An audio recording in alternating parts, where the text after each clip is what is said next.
देखो after effects में अगर आपको कोई भी प्रोजेक्ट को एक्सपोर्ट करना है तो आपको अपनी रेंडर कॉम्प या फिर मेन कॉम्प को ऐड करना होगा रेंडर क्यू में। लेकिन जैसे ही आप उसको रेंडर क्यू में ऐड करते हो आफ्टर इफेक्ट्स कोई डिफॉल्ट सेटिंग्स दिखाता है जो कि आउटपुट के लिए होती है, और अगर आपको वो डिफॉल्ट सेटिंग नहीं चाहिए एंड कोई और सेटिंग चाहिए तो ऐसे केस में जो आउटपुट मॉड्यूल के नेक्स्ट पे आपको ड्रॉप डाउन मेन्यू मिलेगा, वहां पर क्लिक करके आप किसी दूसरे प्रीसेट को चूज कर सकते हो। अगर आपने कोई अपना प्रीसेट बनाया है तो वो भी वहां पर अपीयर हो जाएगा, फिर वहां से आप सिलेक्ट करते हो, आप उसमें एक्सपोर्ट करते हो, which is kind of annoying क्योंकि एक थोड़ा सा इसमें एक्स्ट्रा एफर्ट डालना पड़ता है, आपको वहां से चूज करना पड़ता है। तो क्या कोई ऐसा तरीका है जिसके थ्रू जो आपका डिफॉल्ट प्रीसेट है जो आपने बनाया है, तो एवरी टाइम आप किसी भी कॉम्प को अपना रेंडर क्यू में ऐड करो या फिर किसी भी प्रोजेक्ट को रेंडर क्यू में ऐड करो तो वो ऑटोमेटिकली आपके प्रीसेट को सिलेक्ट कर ले और सिंपली आपको सिर्फ रेंडर पे बटन दबाना पड़े, which will definitely save you some extra effort and little effort and every second counts in video editing. Good news is that ये ऐसा एक तरीका है, चलो मैं दिखाता हूँ। और सो जैसे ही आफ्टर इफेक्ट्स में हम आ जाते हैं तो सबसे पहले जो आपको काम करना है वो है कि किसी भी कॉम्प को जो भी आपने प्रोजेक्ट पे वर्क किया है कोई भी आप ले सकते हैं, उसको सबसे पहले करना है आपको रेंडर कॉम्प के अंदर। तो उसके लिए आप दो तरीके हैं, एक तो कंट्रोल एम दबा सकते हैं या फिर ऊपर यहाँ पर कंपोजिशन में जा सकते हैं और यहाँ से ऐड टू रेंडर क्यू दबा सकते हैं। यहाँ पर देख सकते हैं आप शॉर्टकट की भी है Ctrl+M and if you are using Mac then you can press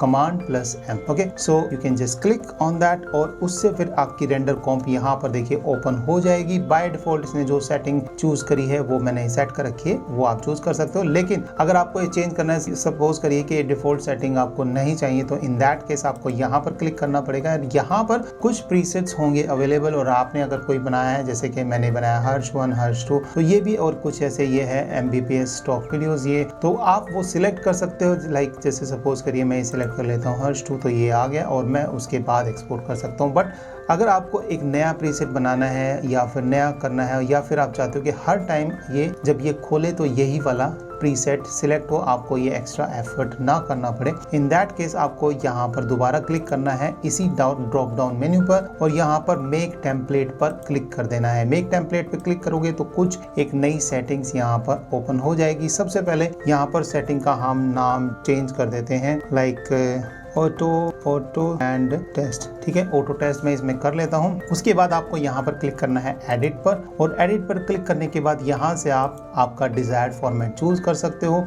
यहाँ पर क्विक टाइम भी चूज कर सकते हो, but I prefer S264। S265 इसके अंदर अवेलेबल नहीं है, but I prefer S264 so that output size small हो और क्वालिटी बेस्ट हो। और उसके बाद यहाँ पर पोस्ट रेंडर एक्शन भी आप चूज कर सकते हो कि रेंडर करने के बाद वो क्या करे, इंपोर्ट कर ले प्रोजेक्ट में या फिर इंपोर्ट करके रिप्लेस कर दे फुटेज को या फिर प्रॉक्सी सेट कर दे। ये आप कोई भी ऑप्शन चूज कर सकते हो, बट आप सिंपल ये समझ लीजिए आपको ये सिलेक्ट करना है। उसके बाद यहाँ पर देखिए बाय डिफॉल्ट ये RGB आ जाएगा, मिलियंस ऑफ कलर आ जाएगा, इनको सेट करने की या छेड़ने की जरूरत नहीं है। You have to click on the format option. Format option के बाद यहाँ पर देखिए आपको मिलेगा, सबसे पहले यहाँ पर हार्डवेयर एनकोडिंग जरूर चूज कर लेना है जिससे कि फास्ट रेंडर होता है, इससे ये आपके GPU को यूटिलाइज करेगा, CPU को नहीं। तो आपको ये hardware encoding make sure select कर लेना चाहिए। और ये करने के बाद अगर ये मान लो सपोज करिए ग्रे आउट हो रखा है और ये नहीं कर पा रहे हो तो उसके लिए भी मैं एक वीडियो बना दूंगा, कमेंट कर दीजिए कि ये हमारे में ऑप्शन अवेलेबल नहीं है, ठीक है। तो हार्डवेयर एनकोडिंग सिलेक्ट कर लेना है। उसके बाद यहाँ पर आते हैं bit rate setting which is very important. तो यहाँ पर दो तरह की होती है, one is CBR is the constant bit rate. तो उसमें जो भी बिट रेट आप सेट कर दो लाइक 40 Mbps, तो थ्रू आउट द वीडियो जो वो सेम ही बिट रेट रहेगी, 40 ही रहेगी। तो उसमें आपको बेस्ट से बेस्ट क्वालिटी मिलती है। बट अगर आप सिलेक्ट कर देते हो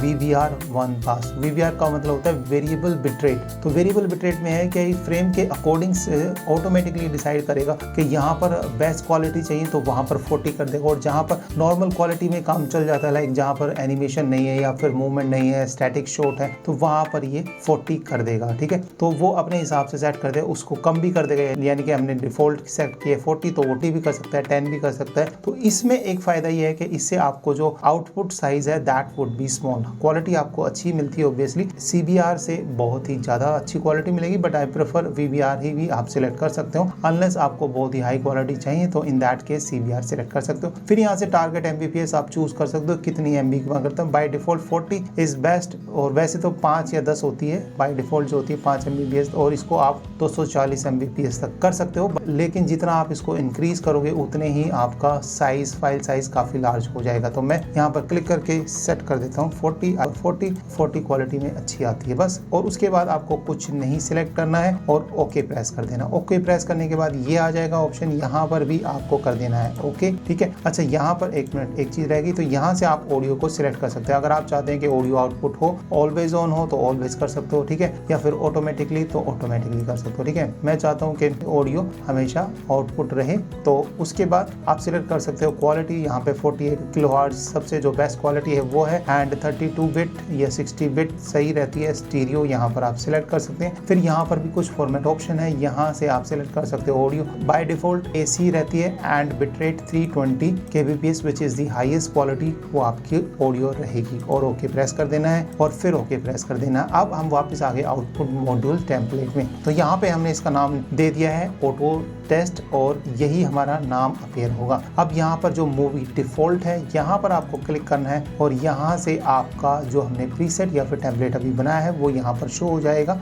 ये देखिए सबसे नीचे ये आ गया है। आपको सिंपली इसको सिलेक्ट कर देना है मूवी डिफॉल्ट के लिए और फिर प्रेस कर देना है ओके, बस और कुछ नहीं करना चाहिए। अब ये हो गया हमारा सेट। अब इसको टेस्ट करते हैं कि नेक्स्ट टाइम ये देखिए यहाँ पर ये हमारा यही आना चाहिए। तो अभी इसको डिलीट कर लेते हैं and let's go back render comp, and then अब इसको हम रेंडर क्यू में ऐड करेंगे। For that purpose will press Ctrl M या फिर Command M। तो Command M करते ही देखिए ये आ गई हमारी सेटिंग वाली। अब हमें चूज करने की जरूरत नहीं है, सिंपल आपको यहाँ पर कर देना है रेंडर, एंड दैट्स इट। ये आपका एक एक्स्ट्रा टाइम बताएगा। अगर आपको कोई डाउट है या फिर कोई इशू आ रहा है तो आप कमेंट सेक्शन में लिख सकते हैं, and I will definitely help you out. और अगर आप आफ्टर इफेक्ट्स सीखना चाहते हो तो you can join my course, जिसके अंदर आपको आफ्टर इफेक्ट्स बेसिक से लेकर एडवांस का सारी चीजें सिखाई जाएंगी। उसका लिंक आपको मिल जाएगा डिस्क्रिप्शन में। मेक श्योर यू जरूर उसको चेकआउट करना। So thank you so much, bye bye, see you in the next video. Till then keep editing and unleash the creative in you. Bye.